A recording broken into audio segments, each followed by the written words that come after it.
قلم ہزاروں سطرے کاغذ پر منتقل کر چکا، مگر محمد رسول اللہ کے کسی ایک وصف کی بھی پوری تصویر کھنچ نہ سکی۔ لیکن اہل نظر اور ارباب ذوق کے لیے ان ادھورے خاکوں میں ہی بہت کچھ عبرت و بصیرت کے سامان مل سکتے ہیں۔ دل اور درد اور طبیعت میں اخلاص ہو تو برگ و گل کو دیکھ کر عبرتیں حاصل کی جا سکتی ہیں، اور ارباب بصیرت کے لیے گھاس کی ایک پتی بھی صحیفہ فطرت سے کم نہیں ہوتی۔ اور اس کتاب میں تو حقائق و واقعات پیش کیے گئے ہیں، ان واقعات میں صداقت ہے، زندگی ہے اور جان ہے۔ چشم بصیرت میں ذرا سی بھی روشنی موجود ہے تو در یتیم پڑھ کر یہ کہنے پر مجبور ہو جائے گا کہ ایسی اور بس یہی زندگی حق و صداقت کا آخری معیار ہے۔ فتح مکہ ہجرت نبوی کے 8ویں سال کا واقعہ ہے کہ حضور مسجد میں تشریف رکھتے تھے۔ اتنے میں ایک شخص انتہائی درد انگیز لہجے میں فریاد کرنے لگا، اے خدا، میں محمد کو وہ عہد یاد دلاتا ہوں جو ہمارے اور ان کے قدیم قبیلے میں ہوا۔ اے خدا کے رسول، ہماری مدد کر اور خدا کے بندوں کو بلا۔ حضور نے استفسار حال فرمایا تو معلوم ہوا کہ قریش کی ایما بلکہ ان کی مدد سے بنو بکر نے بنو خزاعہ کا حدود حرم میں خون بہایا اور معاہدہ شکنی کی۔ صلح حدیبیہ کی شرائط کی بنیاد پر بنو خزاعہ اور مسلمان ایک دوسرے کے حلیف ہو گئے تھے۔ یہی مسلمانوں کے حلیف خزاعہ بھیڑ بکری کی طرح حدود حرم میں ذبح کر دیے گئے۔ عمرو بن سالم اپنے قبیلے کی طرف سے فریاد لے کر بارگاہ رسالت میں حاضر ہوئے تھے۔ اس سلسلے میں تمام واقعات اور مکمل تفصیل سن کر حضور صلی اللہ علیہ وسلم بہت متاثر ہوئے اور قریش کے پاس 3 شرطیں لے کر قاصد روانہ فرمایا۔ پہلی شرط یہ تھی کہ خزاعہ کے مقتولوں کا خون بہا دیا جائے۔ دوسری شرط یہ تھی کہ قریش بنو بکر کی حمایت سے ہاتھ اٹھا لیں، اور آخری شرط یہ تھی کہ عام اعلان کر دیا جائے کہ حدیبیہ میں جو معاہدہ ہوا تھا وہ ٹوٹ گیا۔ قریش کے نمائندے نے قاصد رسول سے کہا کہ وہ پہلی 2 شرطیں ہمیں قبول نہیں اور تیسری شرط منظور ہے۔ جب قاصد مدینہ واپس چلا گیا تو قریش کو اپنی غلطی کا احساس ہوا کہ ہم نے جواب دینے میں عجلت اور شدت سے کام لیا ہے۔ ابو سفیان کو انہوں نے مدینہ بھیجا اور ابو سفیان نے حدیبیہ کے صلح نامہ کی تجدید کی کوشش بھی کی، مگر اب معاملہ صلح اور تجدید صلح کی حد سے آگے نکل چکا تھا۔ کفار قریش کی مسلسل بدعہدیاں، سازشیں اور اسلام دشمنی کسی مصلحت اور سمجھوتے کی مستحق نہ تھیں۔ ابو سفیان کی سفارت ناکام رہی، تاریخ اپنا ورق الٹ چکی تھی، سچائی کامیابی کے افق سے جھانک رہی تھی اور باطل کو آپ ہی آپ ٹھنڈے پسینے آ رہے تھے۔ حضور نے مکہ کی طرف کوچ کا اعلان عام فرما دیا۔ چند روز میں کوچ کی تیاریاں مکمل ہو گئیں، یہاں تک کہ رمضان کی 10 تاریخ 8 ہجری کو حضور صلی اللہ علیہ وسلم 10,000 فدائی اور عقیدت مند صحابہ کو ساتھ لے کر مدینہ منورہ سے مکہ مکرمہ کی طرف روانہ ہو گئے۔ منزلوں پر منزلیں طے کرتا ہوا یہ مقدس لشکر مکہ کے حدود میں داخل ہوا۔ حضور نے حضرت عباس کو حکم دیا کہ جاؤ ابو سفیان کو قلعہ کوہ پر لے کر جا کر کھڑا کر دو تاکہ وہ اپنی آنکھ سے اللہ کی فوج کے جلال و سطوت کا مشاہدہ کر لے۔ سب سے پہلے قبائل عرب کی فوجوں نے پیش قدمی کی۔ قبیلہ غفار کا علم سب سے آگے لہرا رہا تھا، پھر دوسرے قبیلوں کے جانباز سپاہی ہتھیاروں سے سجے ہوئے نعرہ تکبیر بلند کرتے ہوئے آگے بڑھے۔ ابو سفیان اس منظر کو دیکھ کر سہم جاتا۔ تکبیروں کے پرجوش نعروں نے اس کے بدن کے رونگٹے کھڑے کر دیے۔ یا تو وہ زمانہ تھا کہ مکہ کی سرزمین مسلمانوں کے لیے یکسر تنگ ہو گئی تھی اور خدا کے پرستار انتہائی مظلومیت اور بے کسی کی زندگی بسر کر رہے تھے، یہاں تک کہ خود ذات مآب کو مکہ چھوڑ دینا پڑا۔ اور آج مکے کی فضا میں اسلام کے پرچم لہرا رہے تھے، مظلومیت فتح اور غلبے سے بدل گئی تھی، کفر چھپنے کے لیے پناہ ڈھونڈ رہا تھا اور باطل سر بگریباں بلکہ خاک بسر تھی۔ تمام قبیلے کے دستوں کے بعد انصار کی باری آئی۔ تلوار، نیزے، ترکش، زرہیں، علم اور سب سے بڑھ کر ان کا جوش مسرت، حسن خلوص اور جذبہ عقیدت۔ قریش اس اہتمام کو دیکھ کر کانپ گئے۔ یہ انصار تھے رسول اللہ اور صحابہ کے مددگار، جنہوں نے مہاجرین کے ساتھ بھائیوں جیسا سلوک کیا، اسلام کی حمایت میں جو سدا سینہ سپر رہے، مقدس جنگوں میں جن کی شجاعت اور جوش جہاد کے افسانوں سے تاریخ اسلام کے اوراق ہمیشہ ہمیشہ مزین رہیں گے۔ قبیلوں کے تمام دستے ایک ایک کر کے گزر چکے تو سب سے آخر میں خود محمد مکی مدنی العربی کی سواری باد بہاری مکہ سے گلی کوچوں کو مہکاتی ہوئی اور خاک کے ذروں کو مہر بناتی ہوئی نظر آئی۔ حضرت زبیر بن عوام کے ہاتھ میں علم نبوی تھا اور حضور نے فرط تواضع اور جذبہ تشکر سے سر مبارک کو جھکا لیا تھا کہ جبین مبارک کجاوے سے لگ گئی تھی۔ جس وقت انصار کا لشکر مکے میں داخل ہوا تھا تو حضرت سعد بن عبادہ جیش انصار کے علمبردار تھے۔ ان کے منہ میں جوش کی حالت میں نکل گیا تھا، آج گھمسان کا دن ہے، آج کعبہ حلال کر دیا جائے گا۔ اس جملے کو جس قریش نے سنا لرز گیا۔ ابو سفیان نے کوکب نبوت کو دیکھا تو ڈرتے ڈرتے شکایت کے لہجے میں پکارا، آپ نے سنا ابو عبادہ کے بیٹے سعد انصار کے علمبردار نے کیا کہا تھا؟ حضور نے فرمایا، سعد نے ٹھیک نہیں کہا، آج تو کعبے کی عظمت کا دن ہے۔ اس ارشاد کے بعد حضور نے حکم فرمایا کہ جیش انصار کا علم سعد بن عبادہ سے لے کر ان کے بیٹے کو دے دیا جائے۔ بام حرم پر معصوم کبوتر مسرت سے رقص کر رہے تھے کہ آج کعبے کی تطہیر کا دن ہے۔ ہجرت کے دن سے لے کر آج تک عرض حرم کا ذرہ ذرہ دلگیر تھا، مگر اب ان کے دن پھر گئے تھے۔ بے جان ذروں کے منہ میں زبان آ گئی تھی اور گویائی بھی۔ زبان حال سے عرض کر رہے تھے، حضور جب سے آپ یہاں سے تشریف لے گئے ہیں ہم پر مسرت کی ایک زہر بھی طلوع نہیں ہوئی۔ ہم اسی دن کا سرکار کی راہ دیکھ رہے ہیں۔ ہم پر کیسے کیسے سخت وقت گزرے ہیں اور کیسی کیسی بھیانک خبریں ہم تک پہنچی ہیں۔ کبھی یہ کہ احد کی جنگ میں محمد ابن عبداللہ کو شہید کر دیا گیا، محمد کی ترکی تمام ہو گئی۔ کبھی یہ کہ مدینے کے یہود اور منافقین نے گاجر مولی کی طرح صحابہ کو کاٹ ڈالا، اور کوئی دن میں یہ بھی سن لینا کہ عبد المطلب کے گھر کا چراغ بھی گل ہو گیا۔ اور حضور آپ سے جنگ کرنے کے لیے جب کفار قریش گزرے ہیں تو ان کے جوش و خروش کے مناظر دیکھ دیکھ کر ہم سہمے جاتے تھے اور اللہ سے دعا کرتے تھے کہ بار الہا اپنے نبی اور انسانیت کے غمخوار نبی کی مدد فرمانا۔ اللہ نے ہم ناچیز ذروں کی سن لی۔ حضور تشریف لے آئے، قریش کے فخر و غرور کے جھنڈے آپ ہی آپ سرنگوں ہو گئے۔ قریش مسلمانوں کی فوج دیکھ کر سراسیمہ اور بدحواس ہو گئے۔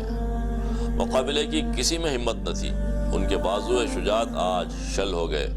تلواروں کے جوہر آپ ہی آپ دھندلے ہوئے جا رہے تھے، مگر اس حالت میں بھی قریش کی ایک ٹولی سے ضبط نہ ہو سکا۔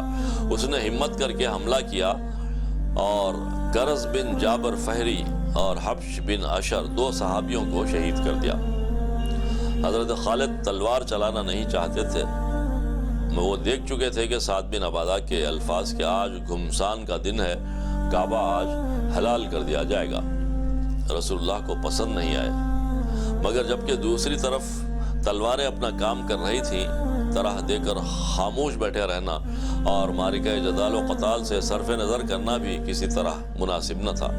خالد نے بھی تلوار کا جواب تلوار سے دیا، یہاں تک کہ کفار میدان سے بھاگ نکلے۔ ان کے 13 آدمی کام آئے۔ مقتولوں کی لاشیں بھی وہ ساتھ نہ لے جا سکے۔ خالد کے تیور عتاب آلودہ تھے، ننگی تلوار پر کافروں کے لہو کا غازہ ملا تھا۔ حضور نے خالد سے باز پرس فرمائی۔ خالد اور دوسرے صحابہ نے پورا واقعہ بے کم و کاست بیان کر دیا۔ معلوم ہوا کہ جنگ کا آغاز کفار قریش نے کیا تھا، چھیڑ چھاڑ انہی کی طرف سے ہوئی، حملہ آور وہی لوگ تھے۔ مسلمانوں کو بدرجہ مجبوری مدافعت کے لیے تلوار اٹھانی پڑی۔ مسلمان خاموش رہتے تو خود عرض حرم میں بدر و احد کی تاریخ دہرائی جاتی۔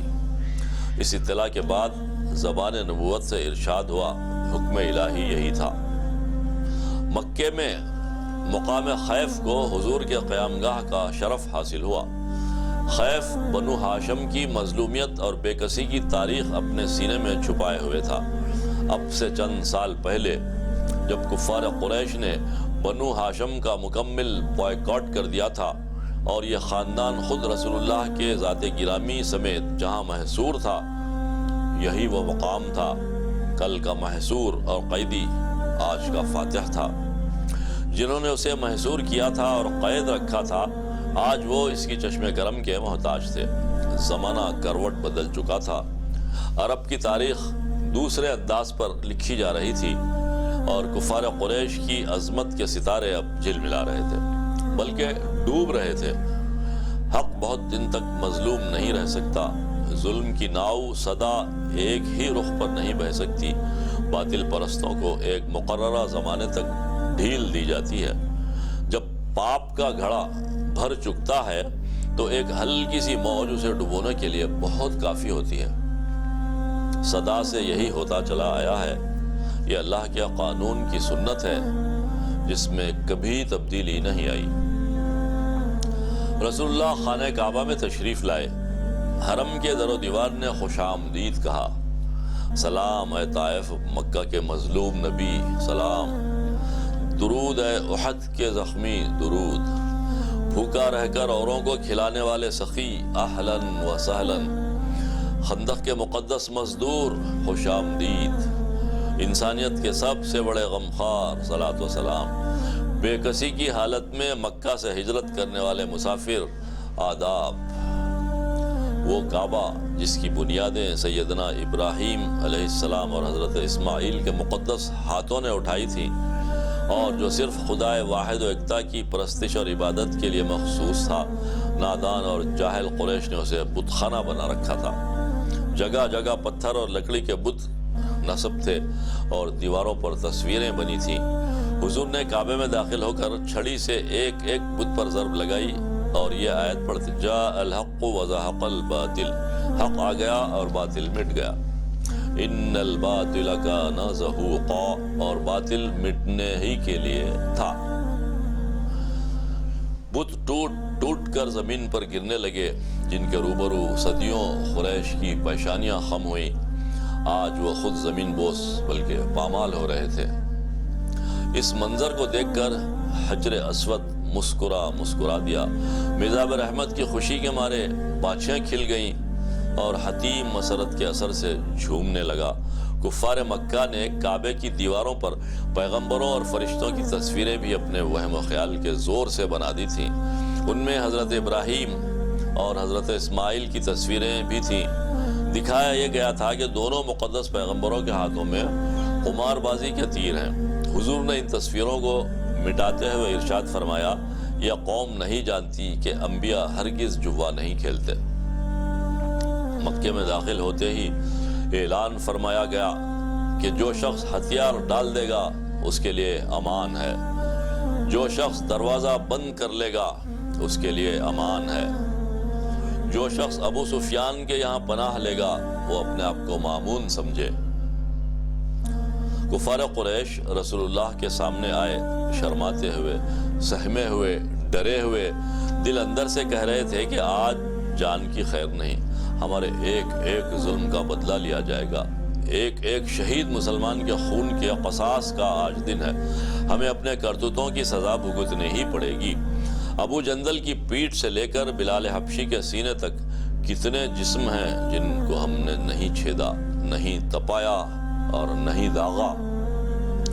ہمارے ہی ظلم و ستم کے سبب محمد ابن عبداللہ کو گھر سے بے گھر ہونا پڑا، اور پھر جب وہ مدینہ میں پہنچ گئے تو وہاں بھی ہم نے انہیں چین سے کس دن بیٹھنے دیا۔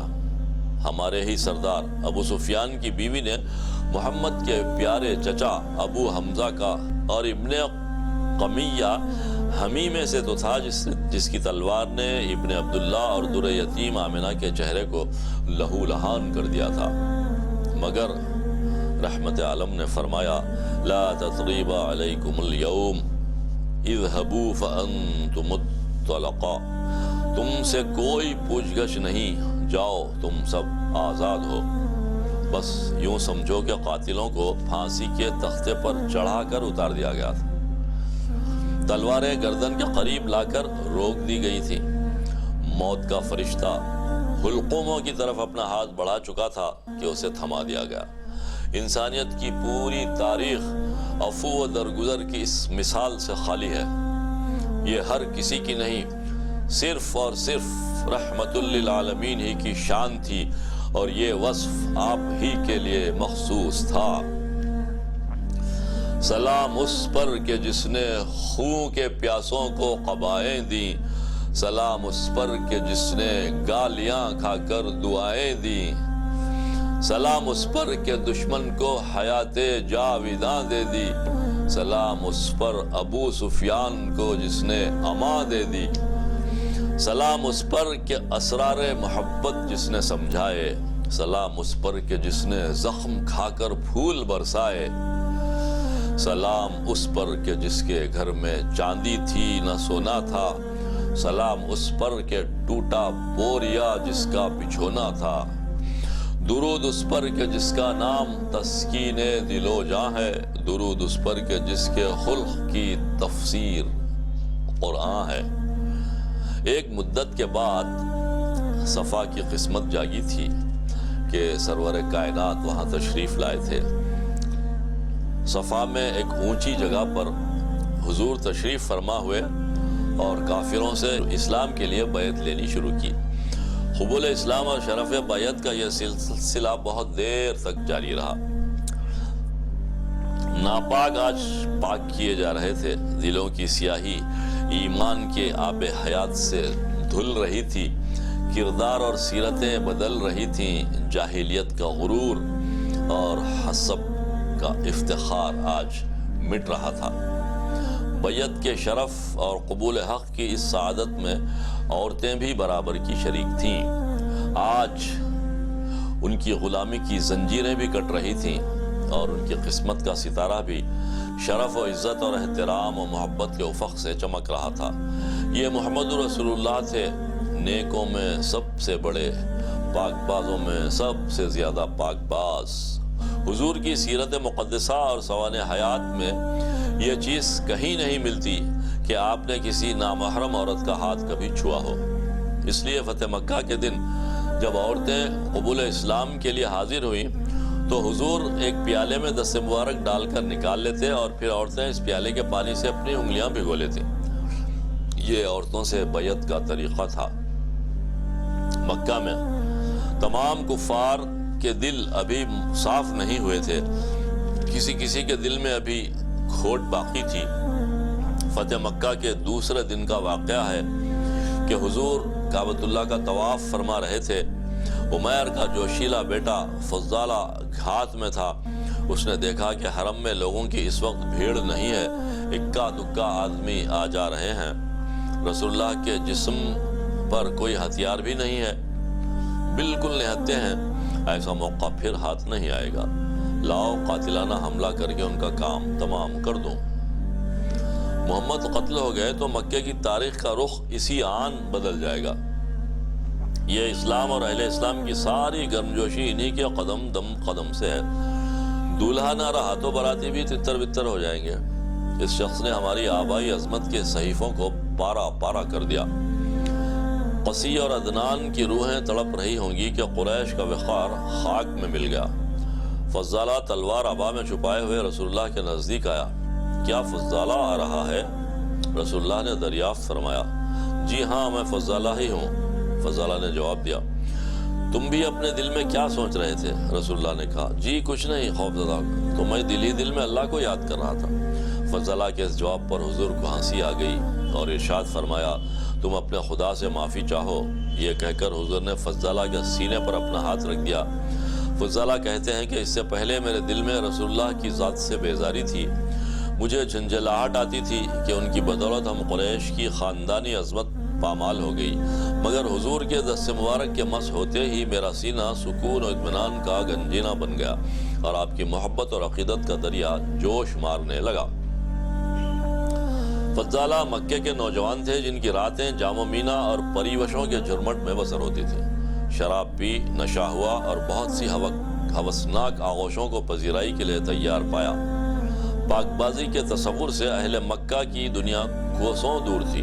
گانا، بجانا، پیلنا، پلانا، نامحرم عورتوں کے ساتھ اختلاط، قمار بازی، فحش باتیں، ہر شخص کی یہ تمنا کہ اتنی برس پڑے کہ نہا لوں شراب میں۔ فضالہ جب حضور کریم نبی علیہ الصلاۃ والتسلیم کے پاس سے واپس ہوئے تو راستے میں ان کی محبوبہ کا گھر پڑتا تھا۔ اس عورت نے دور سے دیکھا تو فضالہ کے چہرے کو بدلا ہوا پایا۔ ہوسناک نگاہیں اب جھکی ہوئی تھیں، جیسے بار حیا سے یہ اب زمین سے لگ کر پھر اٹھیں گی نہیں۔ عورت محسوس کر رہی تھی کہ فضالہ نے غلط انداز نگاہ سے بھی ان کی طرف نہ دیکھا۔ فضالہ قریب سے گزرے تو اس نے خود ہی ٹوک کر کہا فضالہ میری ایک ذرا سی بات تو سنتے جاؤ۔ حضرت فضالہ نگاہیں نیچی کر کے جواب دیتے ہیں نہیں نہیں، خدا اور رسول ایسی باتوں سے مجھے منع کرتے ہیں۔ اللہ غنی، یا تو ہوسناکی اور معاشیت کوشی کا وہ عالم اور اب پاک بازی کا یہ انداز۔ حضرت فضالہ نے نگاہیں نیچی کر کے جواب دیا نہیں نہیں، خدا اور اس کے رسول اس سے منع کرتے ہیں۔ اللہ غنی، یا تو ہوسناکی اور معاشیت کوشی کا وہ عالم اور اب پاک بازی کا یہ دور۔ کیا نظر تھی جس نے مردوں کو مسیحا کر دیا۔ حضور کا جن دنوں مکہ میں قیام تھا وہاں ایک اور واقعہ پیش آیا۔ اسود بن عبداللہ کی ایک لڑکی فاطمہ نام کی تھی۔ اس نے عجیب تماشا کیا، چند گھرانوں میں گئی اور عزیزوں اور جاننے والوں کے نام سے دھوکہ دے کر زیورات لے آئی، پھر ان کو بیچ کھایا۔ یہ مقدمہ رسول اللہ کے سامنے پیش ہوا۔ لوگوں نے مشورہ کر کے حضرت اسامہ بن زید سے کہا کہ آپ رسول اللہ سے سفارش کر دیں کہ فاطمہ بنت اسود کو حضور چھوڑ دیں۔ اس بیچاری سے بھول چوک ہو گئی تھی، مکے کا ماحول ہی اس قسم کا رہا ہے۔ حضرت اسامہ نے حامی بھر لی، بلکہ حضور کی خدمت میں حاضر ہو کر سفارش بھی کر دی۔ اس پر حضور کے چہرے مبارک کا رنگ متغیر ہو گیا۔ فرمایا تم حدود اللہ کے بارے میں میرے پاس سفارش لے کر آئے ہو؟ حضرت اسامہ کو اپنی حرکت پر بڑی ندامت ہوئی، لجاجت کے ساتھ عرض کی یا رسول اللہ میرے لیے خدا سے مغفرت طلب فرمائیے، میں معافی چاہتا ہوں۔ جس دن اسامہ نے سفارش کی ہے اس کی شام کو حضور نے مسلمانوں کے عام مجمع میں تقریر فرمائی۔ گزشتہ امتوں کی ہلاکت کی ایک وجہ یہ بھی تھی کہ جب ان میں سے کوئی شریف آدمی چوری کرتا تو اسے چھوڑ دیتے، اور جب کوئی کمزور آدمی چوری کرتا تو اس پر حد جاری کرتے۔ خدا کی قسم جس کے قبضے میں میری جان ہے، اگر محمد کی بیٹی فاطمہ بھی چوری کرے گی تو اس کا ہاتھ بھی کاٹا جائے گا۔ فتح مکہ کے بعد مکہ فتح ہو چکا تھا، مگر ابھی تک عرب کے بعض قبیلوں کے دلوں میں اسلام دشمنی کی آگ سلگ رہی تھی۔ کفر کی جاہلیت رہ رہ کر اکساتی اور ابھارتی۔ دیکھنا اہل مکہ کی طرح کہیں ہتھیار نہ ڈال دینا۔ عرب کی غیرت شکست قبول نہیں کر سکتی۔ مکہ سے کچھ دور فاصلے پر ایک چھوٹی سی بستی میں غیر معمولی چہل پہل نظر آ رہی ہے۔ لوگ خیموں اور خسپوش مکانوں میں آ جا رہے ہیں۔ ہر شخص کسی تیاری میں دکھائی دیتا ہے۔ ترکشوں میں تیر ڈالے جا رہے ہیں، کمانوں کو آزمایا جا رہا ہے اور تلواریں اکٹھا کی جا رہی ہیں۔ اب جینا بے مزہ ہے، ذلت کی زندگی سے موت بہتر ہے۔ ایک بوڑھے عرب نے کہا آپ نے میرے منہ کی بات چھین لی، سل توڑ دیا، حبل توڑ دیا، لات و عزا کے ٹکڑے ٹکڑے کر دیے، اپنے معبودوں کی اس بے عزتی کا ہم مسلمانوں سے انتقام لیں گے، موت یا فتح، بس یہی ہمارا نعرہ ہے۔ ہم اس وقت لڑیں گے جب تک تن میں ایک سانس بھی باقی رہ جائے۔ ہماری تلواروں کی ترشی فتح مکہ کے نشے کو بہت جلد اتار دے گی۔ دوسرے شخص نے جواب دیا۔ قبیلہ حوازن کی طرف سے قاصد آیا، وہاں ہر طرح کی تیاری مکمل ہو چکی۔ انہوں نے کہلا بھیجا ہے کہ ہم اہل خیبر کے اشارے کے منتظر ہیں، ہمیں رزمگاہ میں آیا ہوا ہی سمجھو۔